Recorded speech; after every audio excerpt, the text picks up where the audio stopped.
to the nation last night on a matter that has affected tragically fellow South Africans who had traveled to the Synagogue Church of All Nations in Lagos, Federal Republic of Nigeria.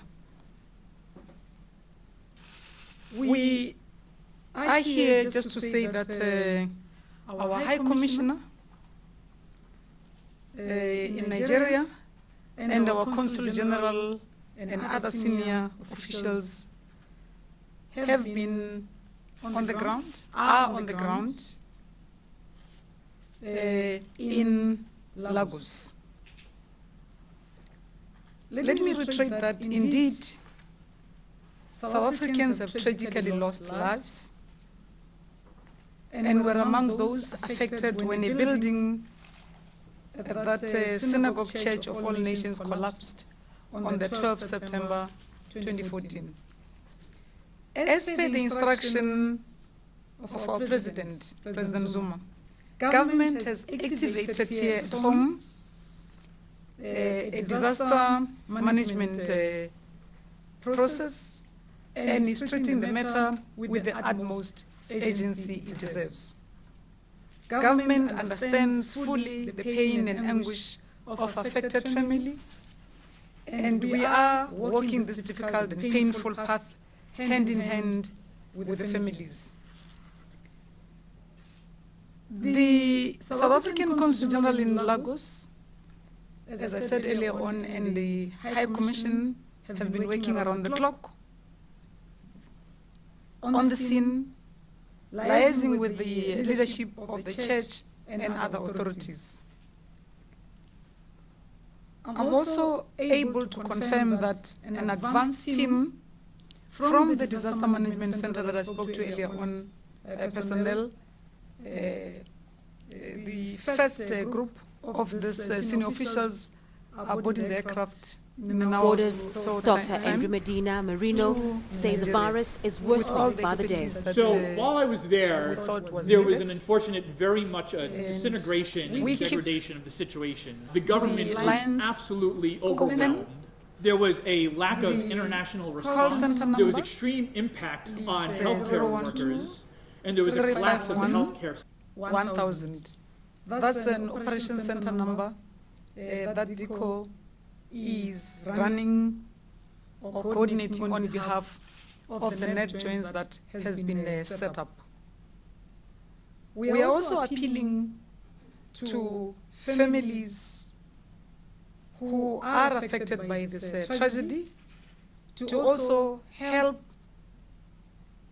by emailing latest photographs of family members, friends, relatives who are known to have traveled to Lagos, in particular to this synagogue.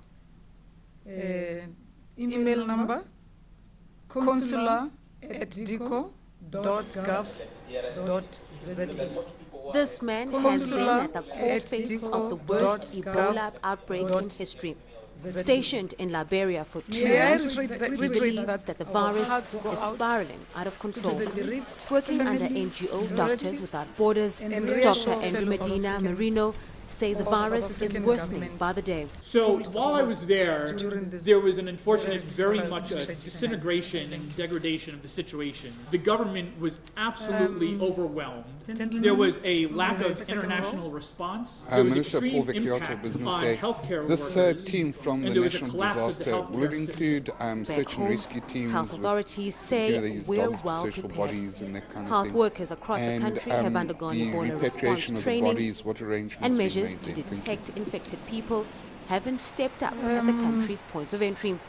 But for now, The team South that's Africa leaving will be tonight is an focusing on advanced helping team that Sierra should Leone. The reason for that, help we already have a laboratory our mission in to Sierra do Leone. what they've been And we doing, would like to rather working strengthen together what with we've the got travel than agencies to, that had facilitated the travel of these fellow South Africans in that particular to area. Nigeria, Benson says the country will also need to also additional work healthcare with workers. whatever Obviously, personal that will documentation have to be that's on a at hand, voluntary basis. We will like not passports, and working together people with to whoever they use could that particular area. from the synagogue And, itself. the other, So is largely the to group that's look leaving tonight is an specifically advanced team that will at help personal protective equipment, medical ascertain equipment that we'll provide. needs. I mean, would have And we're also looking at would have ambulances doctors, and so forth.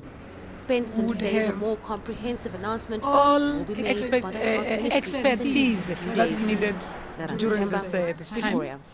But what the team that we've been able to put up tonight, which is not more than 10, are really going there to work on assessment of what's needed. But also let me reassure South Africans that we do have flights almost on daily basis that can reach our people, make our people reach Lagos. Let me also be saying to South Africans that the little I know about disaster management is this building fell on Friday, the 12th of September. That is last Friday. Today it's almost evening of Wednesday. So going through the rubble, it's a thing to do, but it's going to be quite a difficult mission, as you would understand.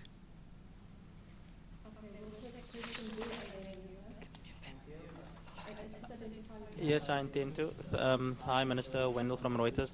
Minister, there's been some discrepancies over the death toll figure. How confident is South Africa in its figure? I think the figure they were given was 67. And is that confirmed? I mean, you actually have a sort of a matching ID document or something along those lines that confirms that person is a South African. Also, the Nigerian authorities have indicated that, according to them, there's no confirmation that South Africans have actually perished in this matter. Your comment on that, please. Well, it's un-South African to want to get into finger pointing at the time when you deal with tragedy.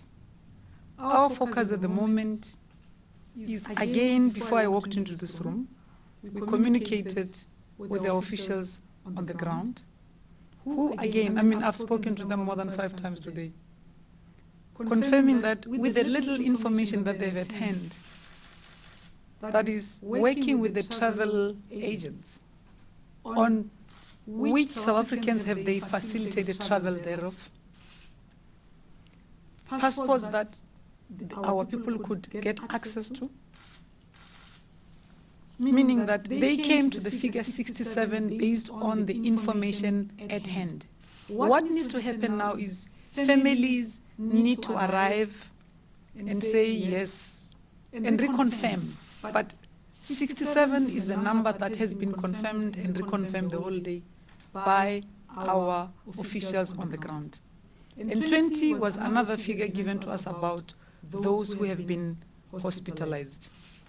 So I am not going to go into speaking on behalf of our friendly nations' information. I'm sure they could focus on just assisting us to deal with this very difficult period.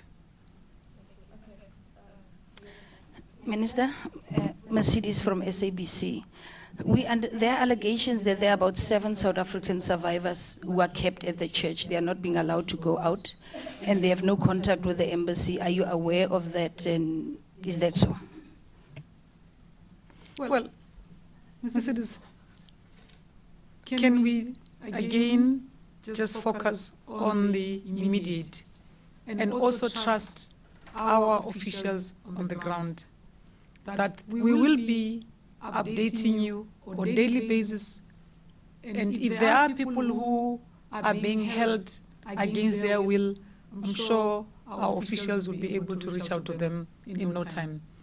In a disaster situation, the immediate attention is given to the deceased and to the injured, but not undermining the possibilities that some people are still having to be accounted for.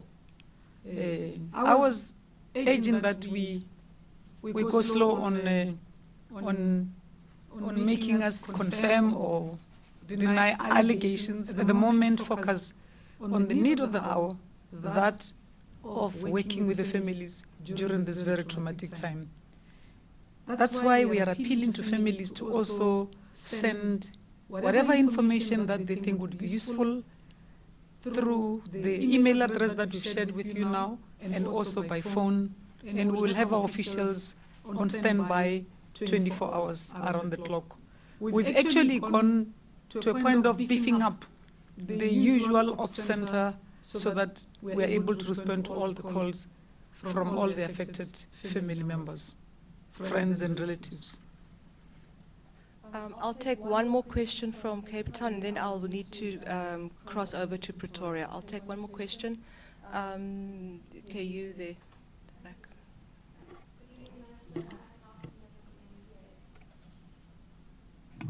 Sorry. Annika Larson from ENCA. Minister, are you satisfied with the kind of diplomatic assistance that you're getting from your Nigerian counterparts on the ground? And are the call center that you've set up, is that working well? Are you getting a lot of calls from concerned family members? Thank you. Let me say that the Department of International Relations and Cooperation runs an operations center even during normal days, 24 hours. The 012-351-1000 number, it's a facility or a service that's always there. For now, we've had to beef up personnel because of the volume of calls that come through. And I have personally called at 4 o'clock to check if we are adding up the numbers, if we are copying, and I was given an affirmation to the same. Are we getting cooperation? Yes, we are. The officials in Pretoria informed me that they've also had a meeting with the Nigerian High Commissioner based here in South Africa. Are we satisfied with the level of cooperation? We believe we should be getting such because we've got very cordial and good diplomatic relations with Nigeria. But at the moment, our focus should not be on my satisfaction, but on whether we are able to reach out to families and help them. It's a very, very difficult moment and tragic time we're dealing with.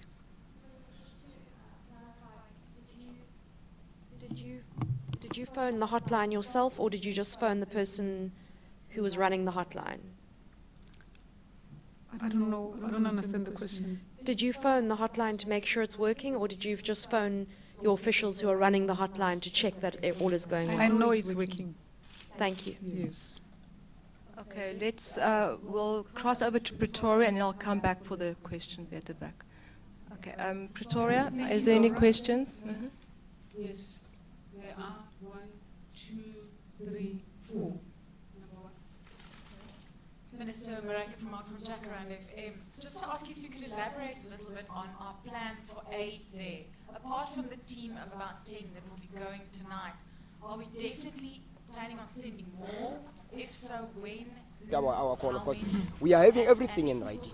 Even if the reservists died in line of duty, they didn't take care of us. They are saying they're paying something like 250,000, of which they doesn't. Well, I think we will send the teams, or the number will go up definitely, and will be determined by the need of the hour. Earlier on, we said we will include in the team people who have expertise in going into rubbles like that. But that, with the more time it takes, the more it gets difficult to really save majority of lives that would still be trapped, or people that would still be trapped in the rubble. It's a very painful thing to say, but immediate search and rescue goes on for a number of days, then you go into a period of recovery. So we will take all that into consideration. It will be foolhardy to sit here and say to family members and relatives, we are going all out to work with the families, to support them during this very difficult period of time. And then I start saying to you, we will send 5 people, we will send 10 people. It is going to be determined by the need on how we go out and deal with this disaster that South Africa has never been confronted with since 1994, where we had this kind of a tragedy outside the country. What I do know for sure is that amongst the team, besides the expertise of search and rescue, dealing with this kind of, we also have doctors among them. But also to just check on, national minister now personally have answered some areas people don't know very much about. Even if the reserve is died in line of duty, and so on, we will do that. Our doctors, as and when they get access, will also go even when check they out get on the in line of duty, they will lift their members and they some will leave the hospitals reserve in behind. the nearby areas. So, how many people are we sending to support families? We will send the sufficient numbers to be able to cope with this tragedy that we've never dealt with before 1994. Victoria. Hi, Minister. Carla Kutsia from The Citizen. My question is, who will be clearing the site, and will we be actively participating in the clearing of the site? And then also, according to the travel agents, how many South Africans travel to the synagogue? Do we know? Well, these are the details that experts should go on site and then start remaking requests on what other kind of support do they need for them to do their professional job, including are they going to get access to clearing site? Our people are on the ground of the synagogue itself at the moment. More people would be arriving there by tonight. And moving on, we will communicate as much as we should and can with fellow South Africans regarding this very tragic incident. Okay, thank you. We'll take one more question from Pretoria. Two more questions. Good evening, Minister. Simone Heredin for Daily Sun. I just wanted to know, is there any in the future to actually take the families of the affected persons, who lost persons, if one thinks of the MH17 disaster, although this is not a plane crash disaster, but families were actually taken to the Netherlands and to the areas that were affected. Will families be taken across? And perhaps I'm putting you on the spot with the second question. The Minister of Health could answer that. Although Nigeria is not a travel-restricted country, it has had incidences of Ebola. Will there be any special measures be taken in that regard for the teams and people coming from the country? Thank you. Well, I did say that amongst the officials we're working with in our National Joint Operations Center, we are working with the Department of Health, and we will have doctors amongst team members that will be traveling to Lagos. I said doctors. I didn't go into details. So will family members be assisted to travel to Lagos? We are making assessment, and we did say that we will leave no stone unturned in supporting families at this very difficult time. How many South Africans visit this area at a given time? Plus minus 300, maybe in a month. So we will share with you the exact figures of who, where, how many people or South Africans were in Lagos as and when this tragedy happened. At the moment, we are sharing with you information we have. We'll take one last question from Pretoria, and then I'll take questions from Cape Town. Thank you. Thanks, Laura. Yes. Good afternoon. Good afternoon, Minister. I'm Llewellyn Prince of Beeld newspaper. Minister, I just want to know the search and rescue team that we're sending tonight, is that on request of the Nigerian government, or did South Africa decide on their own to send the search and rescue mission? And just another question, you might perhaps answered it earlier. Why did it take so long for South Africa to find out about the collapse of the church? And wasn't there a communication on Friday between the South African government and Nigeria? Thank you. Well, it is, we believe, the responsibility of the South African government, in line with good governance, that when such a tragedy confronts us, we work as a nation to reach out to our people. We did not wait for an invitation from Nigeria to see how we should assist fellow South Africans. Yes, obviously, the normal traveling arrangements would be done, and that's what is happening. Why? Well, we do have, about whether South Africans were on site, we do have a Consul General office in Lagos. So that's where we were getting information from the time the building collapsed. And we had to work with the Nigerian authorities, and that's when we realized, through the information we're receiving from our own officials on the ground, that things have become really quite serious and tragic. But it's not like we had no information from Friday. Where did you get the information from?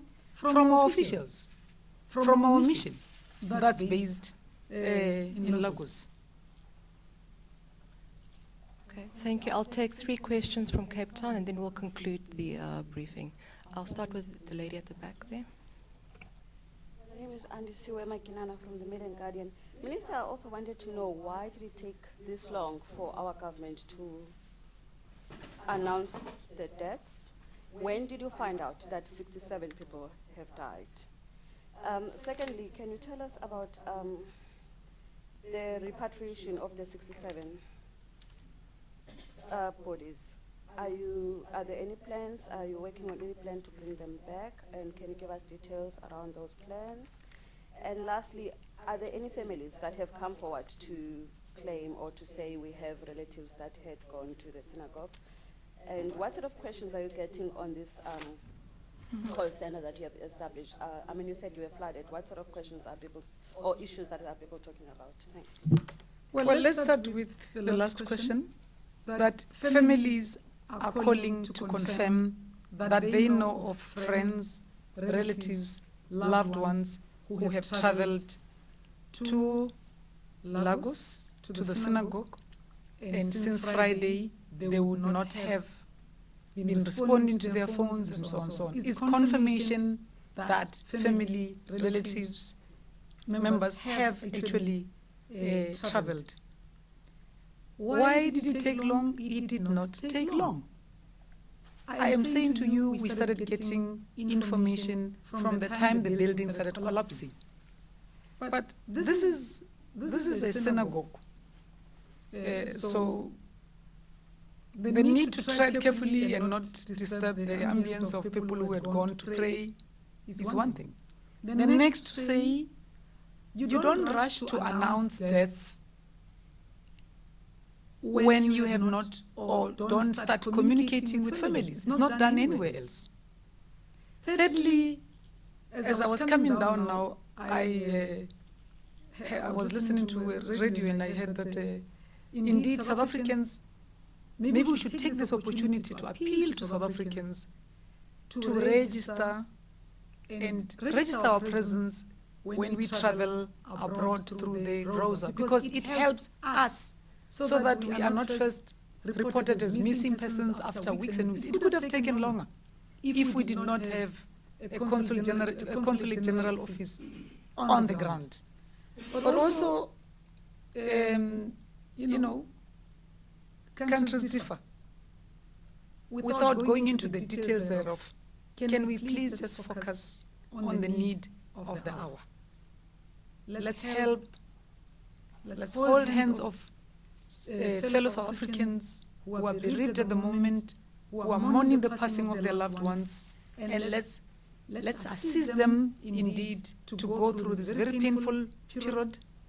Let's ask the more technical questions later when we've dealt with the immediate. This incident had happened in a foreign country. But having said that, we will leave no stone unturned in making sure that we work with families to bring back their loved ones back to South Africa. Search and rescue and recover, the bodies of those deceased. It's one of the major focus at the moment for the South African government, working together with the affected families.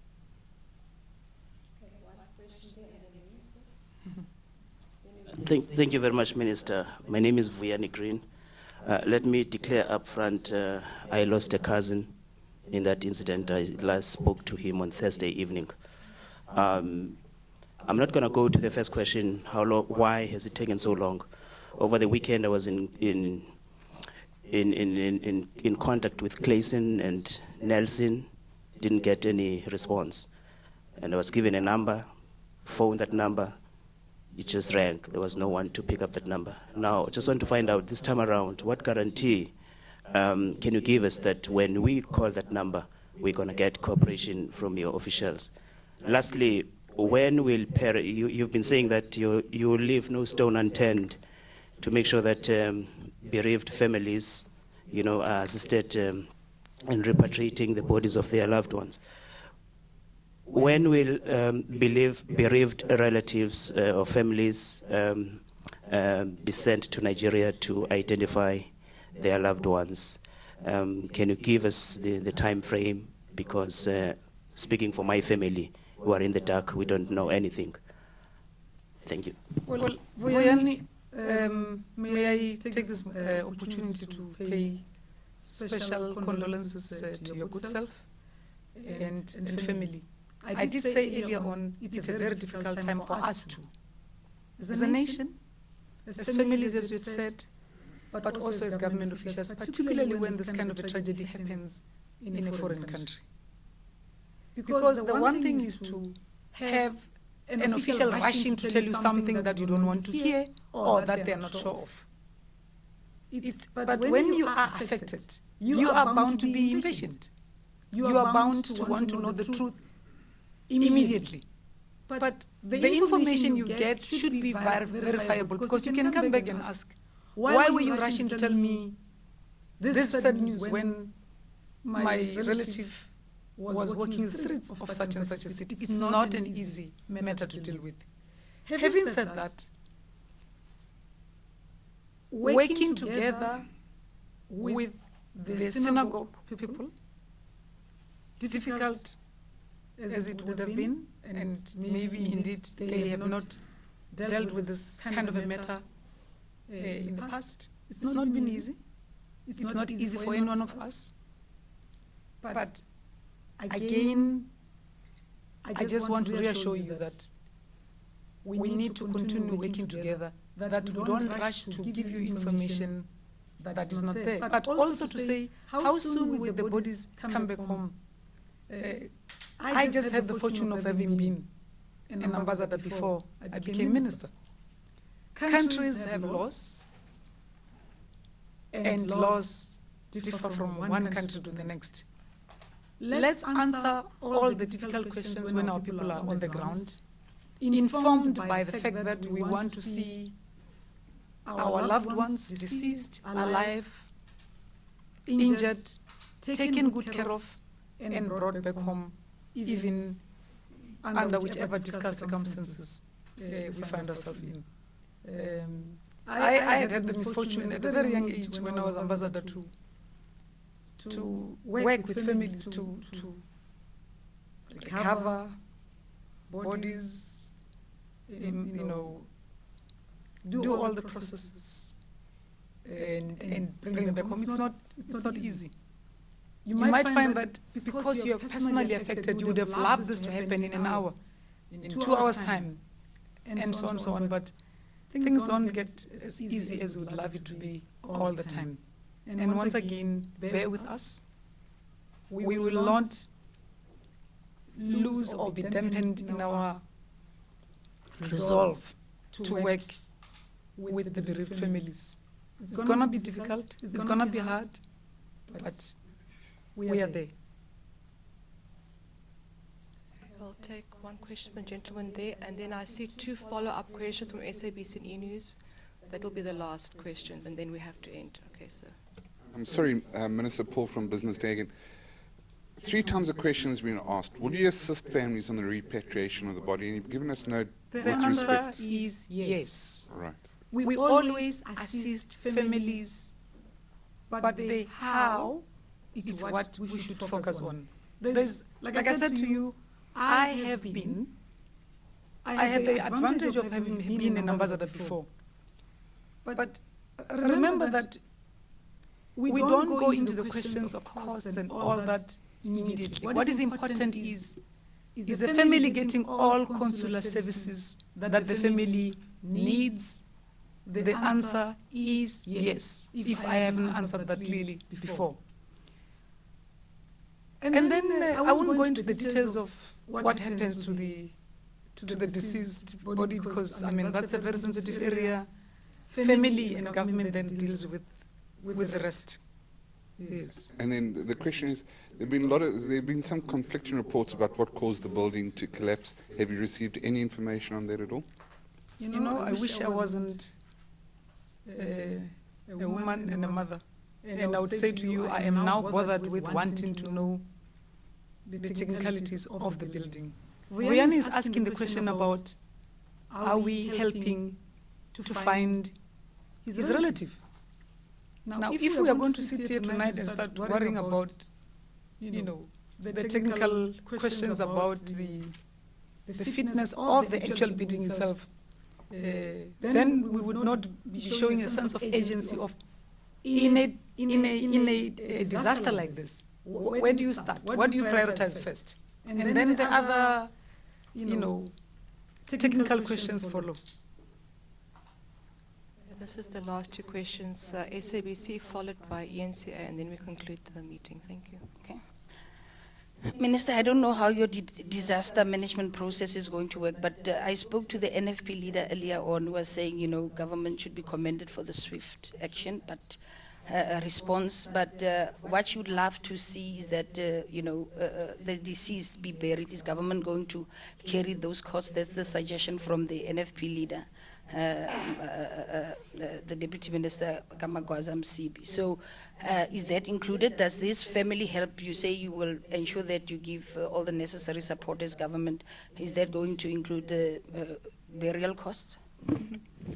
Let me stick to what I know, which is the reason why we have embassies abroad is to help facilitate, support, work with families when death cases occur abroad, and so on and so on. Assisting families beyond the arrival of the remains in South Africa, again, can we focus on the need of the hour? Search, rescue, collect the remains. If they are, we are able to do that. Search through the rubble, go to hospitals, check the conditions of those injured, then go to the next step, and the next step, and the next step. If we are already preparing and arranging funerals when we are still talking to families to send photographs of their deceased, then let's go back to the ABCs of disaster management. ENCA? Minister, are you ruling out that this could be related to any kind of terrorist attack? Mr. Joshua himself has said that there was a suspicious aeroplane flying overhead that he thinks may have had some involvement. And very quickly, will you be flying any flags at half-mast in respect of those nationals who have died? Thank you.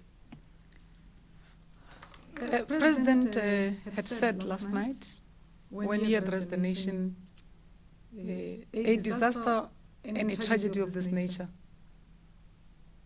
it's one of its own firsts in the 20 years. So I will leave that major decision to the powers that be. At the moment, we are just focusing on what we need to be doing, as I've been repeatedly been saying. Speculations. I would leave it to experts who are on the ground, who are arriving, who would keep arriving until we are happy that we have the sufficient and appropriate expertise on the ground to help South Africans, and just focus on that. That's what we're focusing on at the moment. Okay, thank you, ladies and gentlemen. That concludes the briefing, and thank you to Pretoria. Thanks. Thank you, Laura, and thank you, Minister. Thank you.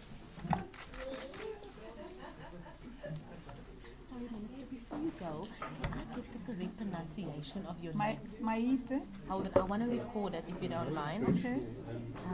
So you don't get it wrong. Okay. Maite Nkoana-Mashabane. Thank you. Thank you.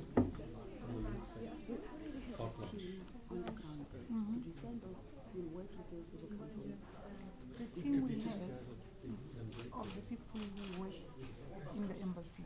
The experts are the ones who are arriving.